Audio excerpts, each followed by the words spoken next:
Hello, my name is April Ho, clinical dietitian with the Center for Community Health and Prevention. Today, we're going to be thinking about building a healthy body in the new year. And we're going to be thinking about this from multiple different angles. We're going to think about what it means to be healthy, what it means to you to be healthy, as it's really not the same for everyone. We're going to think about how to set meaningful goals. And we're also going to think about, once you have a goal, how to build the motivation and foster the energy that you need to achieve those goals. So my hope with this presentation is that I'm really going to steer away from the very common one-size-fits-all approach to improving health. And so while I'm talking, hopefully you'll be able to think about how all of this applies to your own life, and we'll really be able to individualize it. So if we're thinking about building healthy bodies, of course, first we need to think about setting a meaningful goal. What is health? Fostering motivation, like I said, which also includes how to identify and fight against any demotivating language or inputs that you might come across. And then, of course, once you have a goal, we need to be able to make a plan and put some actionable items to work. So this is kind of the overall outline for today's presentation. So as I said, the first thing to really think about is what is healthy. So I would love for everyone, just as you're sitting in your own home, to think about what words come to mind or what images come to mind when you think of getting healthy. And so for a lot of people, what I hear from my patients, I hear working out, I hear losing weight or being thin is equal to being healthy. I hear eating more salad. I already said weight loss. Getting sweaty at the gym, like when people think about being physically fit, they think of really putting the sweat on at the gym. Running, a lot of times people have an association with running or jogging and being healthy. Superfoods, organic are also words that tend to come up when we think of health.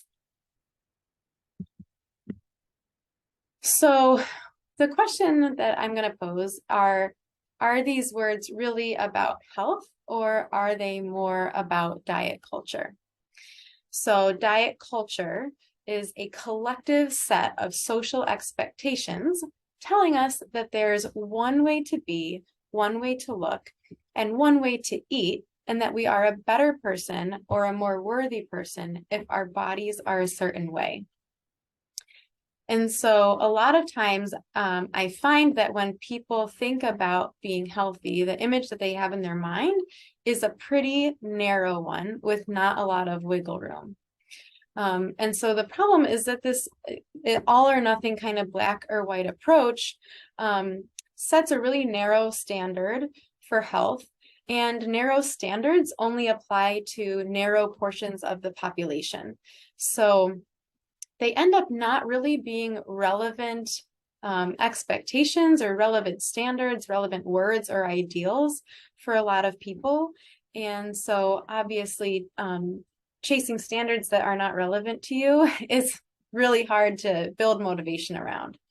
And ultimately, this kind of all or nothing thinking creates a lose-lose scenario for health seekers because on the one hand, you have the option to conform to this very narrow set of social norms, which may not actually suit you or your lifestyle or your values.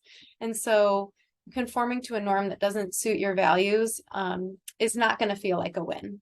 And then on the other hand, if you were taking the all or nothing approach, you know, the other option is to keep doing what you're doing. And so if you're seeking a change, that doesn't feel like a win either. And lose-lose scenarios are really, really demotivating in the long run. So again, just kind of thinking about when you think about health, are you thinking about maybe a one-size-fits-all image that you see in society? Where is that coming from? In 2022, nearly half of New Year's resolutions in the US were based on fitness, and 40% were based on weight loss. So clearly, many Americans have a desire to change their bodies and perceive this to be in line with health and self-care. And so to me, the big question is, how do we generate health goals that are based on outcomes that are individually meaningful to us and relevant to our lives, rather than goals that represent a one-size-fits-all, societal expectation of what it means to be healthy? Because certainly getting more active and sometimes even losing weight is not a bad thing. They can be totally in line with health and vitality and well-being. But not if they're meant to fit into a societal expectation that we actually don't really jive with. So the motivation makes a big difference. So if we cannot use, society's expectations, like what should we be using? How do we assess what health is? So the number one thing to think about, particularly with weight, is that's often, often comes up in healthcare appointments, is that BMI is not a good indicator of health. BMI is an algorithm that was built by a mathematician in the 19th century as a tool to assess weight distribution across populations, and it was based on his idea of the ideal white man. So it was never meant to be used as an individual diagnostic tool, and it was also really based on, again, a really narrow cross-section of the population. So it doesn't really make sense to use it for people who are not white men and in an individual setting, but it's kind of become a standard. So if we're not thinking about BMI, what can we think about? We can think about how a body functions. So specifically, this is where we individualize it, right? Can your body do what you want it to do? So what do you want your body to do? Do you want it to climb mountains? Do you want it to be able to play with your grandkids? Do you want it to be able to do something else, go bowling? If how your body is functioning is a really good image of health, and it's not the same for everyone. We can use lab values to help us assess health. Those are definitely great, somewhat objective criteria. And then we can also look at health behaviors that we know from research promote higher quality of life and longer lifespan. So things like getting a well-rounded diet, physical activity, sleep, etc. And again, we can keep in mind here that a healthy diet can be achieved with a really wide variety of eating patterns. So getting more fruits and vegetables is not necessarily synonymous with eating more superfoods or eating more salads. There's a lot of variety. So we also need to think about, like, what is a happy body? Because what good is health if we're not happy or improving our quality of life? Right? So we've already thought about that a little bit in terms of health and body functionality. What is it that you want your body to do? But the other thing to think about is how your health goals align with your core values.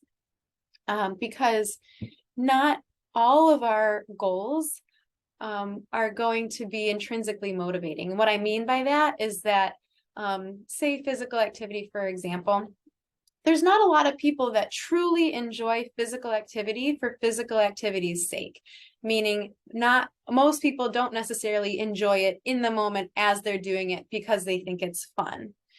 Instead, most people who engage with physical activity on a regular basis often do it because they perceive it as aligning with some part of their core values.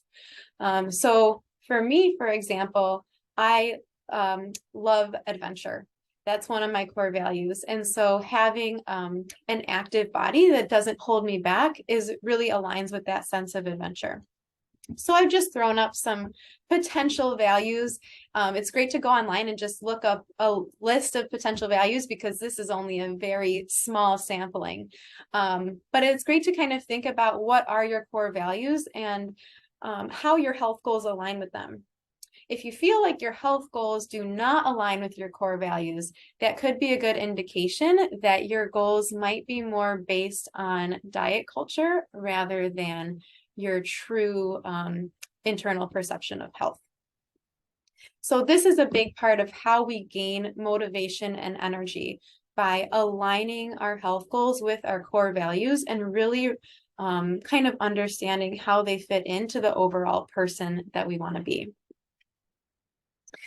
The other part, as I mentioned in the beginning, is of building motivation is fighting back against demotivating language. And so by that, I mean all or nothing diet culture language.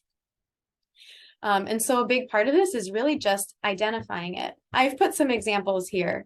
A lot of times I hear things like, I'm going to start having salads for dinner so I can get some of this weight off. There's nothing wrong with having salads for dinner. But a lot of times I hear, it seems like people have the perception that they need to eat salads every night for dinner in order to be healthy.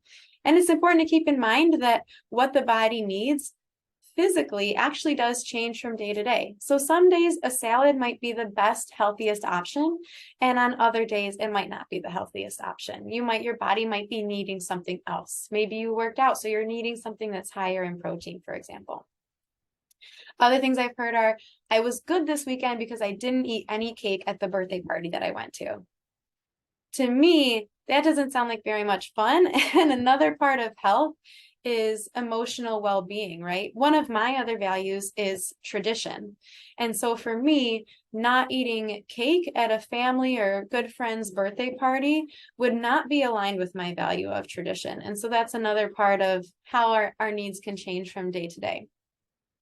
Oh my gosh, you look great. Did you lose weight? That's another example of kind of diet culture talk.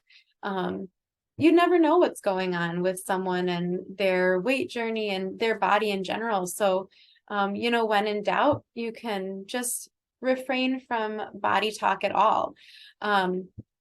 So in general, kind of hearing these things, it's good to just be able to identify them as all or nothing thinking or diet culture language, and then, practice kind of challenging those thoughts or reframing them.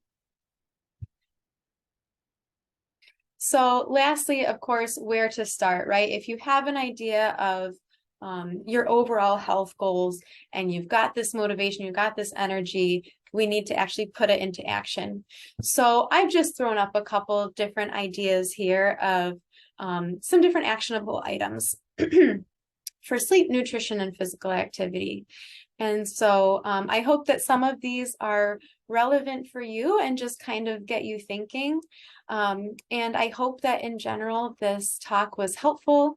And so that is all. Thank you so much for listening. It was a privilege to be able to participate in this series.